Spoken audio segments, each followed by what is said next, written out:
Hello guys, good morning, welcome back to my channel. শুরু করছি আমি আজকের ভিডিওটি। আর আজকে হচ্ছে রবিবারের সকালবেলা জানাই তোমাদেরকে অনেক অনেক ভালোবাসা ও অভিনন্দন। আর আমাদের এখানকার গান এখনও শেষ হয়নি, চলছে আজকে 5 দিন, মানে 4 দিন হয়ে গেছে, আজকে 5 দিন চলছে। এই দেখো এদিকে সব ধোয়া পাকলি চলছে, মানে রাত্রে রান্নাবাড়ি হয়েছে, সবাই খাওয়া দাওয়া করেছে, এখন আবার রান্না স্টার্ট হবে। তাই সব কিছু পরিষ্কার পরিচ্ছন্ন করে নিয়ে আবার রান্না স্টার্ট করবে। তো চলো আজকে সারাদিন কী করি না করি সব কিছুই তোমাদের সাথে তো শেয়ার করবো বললাম। আর সকালবেলা আমার কাজকর্মগুলো সব আমি সেরে নিয়েছি, কিন্তু এখনও আমার চা খাওয়া হয়নি। তাই আমি এখন চা খাবো। ছেলে বই পড়ছে, ছেলেকেও কিছু একটা করে দেবো। তো চলো আমি চা করে নিয়ে তারপর ফিরে আসছি।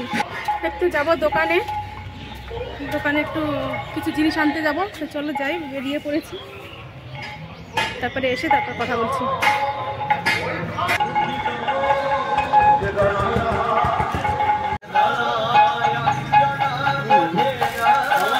দেখো আমি দোকানে ডিম আনতে গিয়েছি, বাবা আবার ডিম নিয়ে এসেছে হাফ ট্রে। তো আমার ডিমটা মায়ের ঘরে রেখে আসলাম, মা এখন ওগুলো ভাজা করবে। আর আমি তো এই যে এই ঘরে ফ্রিজে রেখে দেবে বলে ধরে নিয়ে আসলাম। আর সাথে নিয়ে এসেছি দুটো চকলেট ডে চলছে, তার জন্য দুটো চকলেট নিয়ে আসলাম। ছেলেকে একটা দেবো আর আমি একটা খাবো না, আর এটা আমি খাবো। তাই ডিমগুলো ফ্রিজে রেখে দিই, আর এখান থেকে দুটো ডিম বের করে নিয়ে ছেলের জন্য কিছু টিফিন বানাবো। এই যে চা করে নিয়ে চলে আসলাম, আর ছেলের জন্য করেছি ডিম টোস্ট। অনেক দিন পরে আজকে দুধ চা করলাম, কেননা দুধ চা তো সেভাবে খাওয়া হয় না, আর আমি তেমন পারি না বলে আমি প্রায় ভিডিওতেই বলি আমি দুধ চা করতে পারি না বলে আমি সেভাবে দুধ চাটা করে খাইও না, আর কাউকে করে দেইও না। তো ভাবলাম আজকে একটু চেষ্টা করি আর কি, ঠিকমতো পারি কিনা। তবে দেখা যাচ্ছে অনেকটাই ভালো হয়েছে। তো চলো ছেলে একটা খাক আর আমি একটা খাই। নাও বা নিয়ে নাও। এই যে আলু সিদ্ধ ভাত নিয়ে চলে আসলাম, আর ভাজিকে কটা খাইয়ে দিই। সাথে রয়েছে 1 পিস বেগুন ভাজা আর ডিম আমলেট। তুমি বেগুন ভাজা খাও তো সোনা? খাও, বেগুন ভাজা খাও না? ডিম আমলেট খাও তো? আচ্ছা ঠিক আছে, তোমাকে বেগুন যদি না খাও বেগুনটা দেবো না। আলু সিদ্ধ দিয়ে মাখিয়েছি, আলু সিদ্ধ খাবে তো? সিদ্ধ দিয়ে মাখিয়েছি, তুই আলু সিদ্ধ খাওয়া ভালো, ডিম দিয়ে ভরিয়ে খাবে, তাই না? এই নাও ডিম নাও। কেন, তুমি বেগুন ভাজা খেতে তো আগে, এখন খাও না তুমি? তাই আচ্ছা ঠিক আছে, তোমাকে খেতে হবে না বেগুন ভাজা। নাও ডিম দেবো, এক্ষুনি ডিম দেবো তোমাকে আবার। এই দেখো, এই যে অনেক দিন পরে আজকে আবার সেলাই মেশিনের কাজে বসে পড়েছি। এই দেখো এই যে কাজগুলো নিয়ে নিয়েছি, এগুলো সব সেলাই করতে, এই যে রয়েছে এগুলো সেলাই করব, আর এখানে যে রয়েছে এগুলো সব সেলাই করতে হবে। আর চারিদিকে তো প্রচুর আওয়াজ হচ্ছে, এদিকে গাছ কাটা হচ্ছে মাঠে, কদম গাছ কাটছে মেশিন দিয়ে, এর জন্য আওয়াজ হচ্ছে। এদিকে গানের আওয়াজ হচ্ছে, আর এদিকে এখন আমি সেলাই মেশিন চালাবো, তার একটা আওয়াজ। তাই এত আওয়াজের মধ্যে আমি তোমাদের সাথে কথা বলবো কি করে? তাই ভাবছি এখন আর কোনো কথা নয়, এখন আমি এই বক্সটা চালিয়ে গান শুনবো। মানে সব চারিদিকের প্রতিটা আওয়াজকে উপেক্ষা করে এখন আমি এই বক্সের গান শুনবো। তোমাদের সাথে এখন আর কথা বলতে পারবো না, আবার পরে কথা বলবো। তাই চলো আমি মেশিনে কাজ করতে থাকি আর এই বক্সের গান চালিয়ে গান শুনতে থাকি। অনেক দিন গান চালিয়ে কাজ করা হয় না। তাই চলো আমি কাজগুলো করে নিই, তারপরে ফিরে আসবো। আর দুপুরে রান্না করব, রান্নাটা কেননা এখনও শুরু করিনি। আর আজকে রান্না করব ডিমের ঝোল। তাই চলো আমি কাজগুলো সেরে নিয়ে তারপরে ফিরে আসছি। সেলাইয়ের কাজকর্ম সেরে এমনকি ঘরের যাবতীয় কাজকর্ম সব কিছুই সেরে নিয়েছি। আর মাথায় দিয়ে নিলাম একটু লেবু। বাবা চুলটা একদম খড়খড়ে হয়ে গেছে লেবুর রসে। এখন মাথাটা চুল শুকিয়ে গেছে, এখন শ্যাম্পু করে স্নান করে নেবো। অনেকটা বেলা হয়ে গেছে, এখন 1:40 বাজে, কখন রান্না করব কি জানি। তো চলো স্নানটা করে এসে তাড়াতাড়ি রান্নাটা আমি স্টার্ট করি, তারপরে তোমাদের সাথে আবার কথা বলছি। এই দেখো এখন বাজে 2:35, আর আমি তোমাদের বলেছি যে 2:40 বেজে গেছে, কখন রান্না করব। এখন না 40 বাজে, আমি স্নান করে এসে রান্নাটাও স্টার্ট করে দিয়েছি। এই দেখো এখানে মশলা দিয়ে আলুটাকে কষিয়ে নিচ্ছি, আর এই সাইডে ডিমগুলো ভাজা করে নেব। এখানে ডিম সিদ্ধ করে এই যে লবণ হলুদ মাখিয়ে নিয়েছি।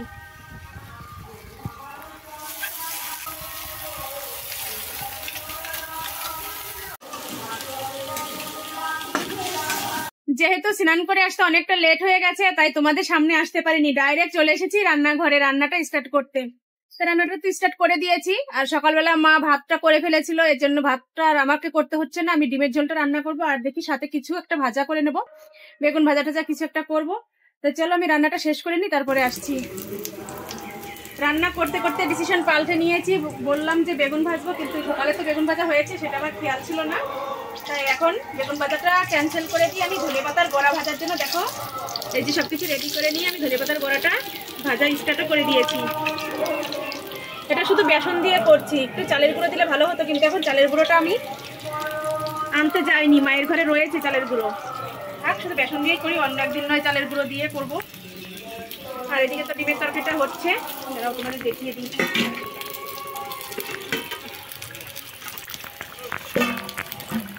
যাচ্ছে ডিমের ঝোলটা, এর মধ্যে সবকিছু দেওয়া হয়ে গেছে, ডিম, গরম মশলা, ধনেপাতা সবকিছু দিয়ে দিয়েছি।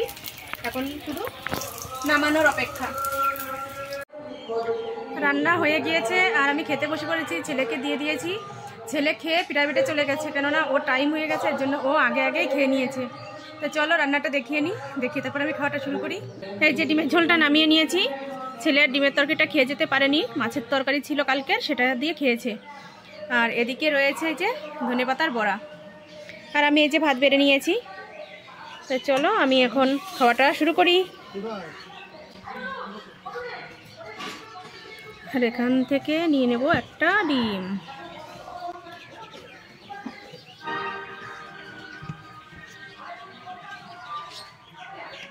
খাওয়া দাওয়া সেরে চলে আসলাম মাছের দিকে। যে কাজগুলো আমার করা হয়ে গিয়েছে মেশিনের কাজ, সেগুলো এখন দিতে যাচ্ছি মালিকের বাড়িতে। আর মাঠে এসে দেখছি কত পরিবর্তন হয়ে গেছে, কারণ অনেকদিন পরে আসলাম তো, এর জন্য অনেক কিছুই পরিবর্তন হয়ে গেছে। দেখো এই যে এই সাইডে ধান লাগানো হয়ে গেছে, এখানে সর্ষে ছিল, এই সর্ষের জমিতে ধান লাগানো হয়ে গেছে। আর এই সাইডে এখনো রয়েছে সর্ষের জমিটা, কিন্তু যে ঘন ফুল দেখেছিলাম হলুদ সর্ষে ফুল একদম ভরা ছিল, সেই ফুলগুলো সব ঝরে পড়ে গেছে, মানে সর্ষেটা হয়ে গেছে। আর এত সুন্দর সর্ষে দানা হয়েছে, মানে একদম পুষ্ট হয়ে গেছে। তো চলো এখন আস্তে আস্তে যাই। আর এই যে নাইটিটা পাল্টিয়ে নিয়েছি, কারণ ওই নাইটিটা একটু পুরোনো ছিল, সেজন্য ওইটা পাল্টিয়ে এই নাইটিটা পরে হাতে ব্যাগ নিয়ে চলে এসেছি মাঠে। আর এই জমি শস্য দেখো এই যে কাটছে, শস্যটা এখন পাকার টাইম এসেও গেছে, এর জন্য শস্যগুলো কেটে নিচ্ছে। এই দেখো এই সাইডের এই জমির শস্যগুলো হলুদ হয়ে গেছে, দাঁড়াও তোমাদের দেখাচ্ছি, ভীষণ ভালো লাগছে আমার দেখে।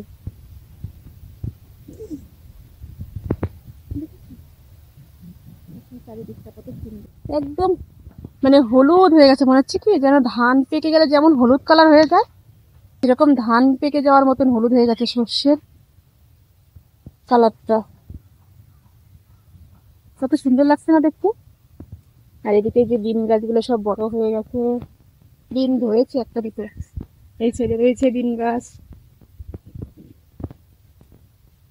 কাজ দিয়ে অনেকক্ষণ আগেই বাড়ি চলে এসেছি। আর ছেলের প্রাইভেট টিচার ফোন করেছিল আজকে পড়াবে না, আবার দৌড়তে দৌড়তে গিয়েছি ওকে বলতে।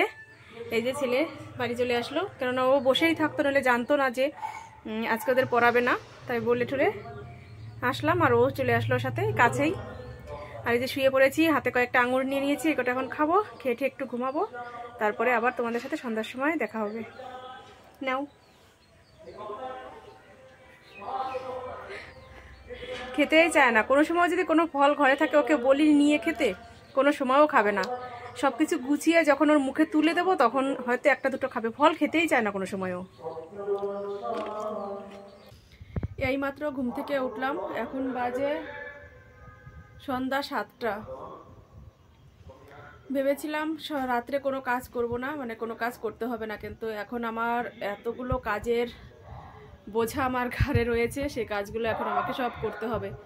ভালো লাগছে না একটুও, কখন ঘুমিয়েছি আর এইমাত্র উঠলাম। এই দেখো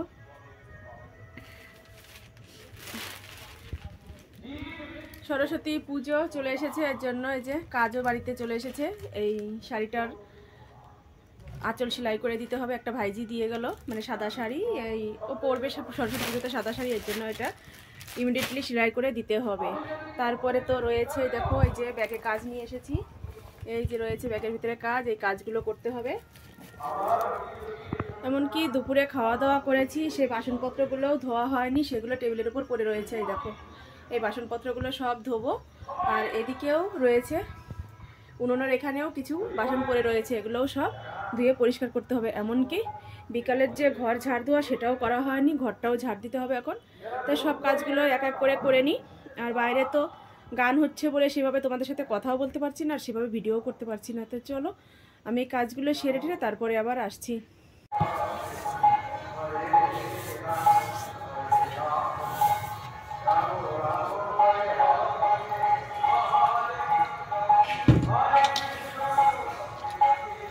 সব কাজকর্ম সেরে চলে আসলাম রাত্রের খাবার বানাতে। এই যে রুটি বানাবো, আটাটা মাখিয়ে নিচ্ছি। এই যে বাসনপত্রগুলো সব ধুয়ে এখানে বুট করে রেখেছি, ঘরটার সব কিছু ঝাড় দিয়ে নিয়েছি। আর একটা কথা বলার আছে তোমাদের কাছে। আমাকে একজন কমেন্ট করেছিল যে আমি আমার ভাই বউকে নিয়ে ভিডিও করেছিলাম, সেই আমার ভাই বউর চ্যানেলের নামটা জানতে চেয়েছিল। কিন্তু আমি তো এভাবে ডাইরেক্ট তোমাদের রিপ্লাই দিতে পারি না। আমি চ্যানেলের নামটি ডেসক্রিপশনে দিয়ে দেবো, তোমরা ওখান থেকে দেখে নেবে। আর রুটি বানানো ছাড়া রাত্রে আর তেমন কোনো কাজ নেই, খাওয়া দাওয়া করবো, ঘুমিয়ে পড়বো। তো চলো আজকের ভিডিওটা এ পর্যন্ত। তোমরা ভালো থাকো, সুস্থ থেকো, আর আমার পাশে থেকো। আর আমার চ্যানেলটি এখনো যারা সাবস্ক্রাইব করনি তারা সাবস্ক্রাইব করে দিও। আজকের মতো tata, bye bye, good night.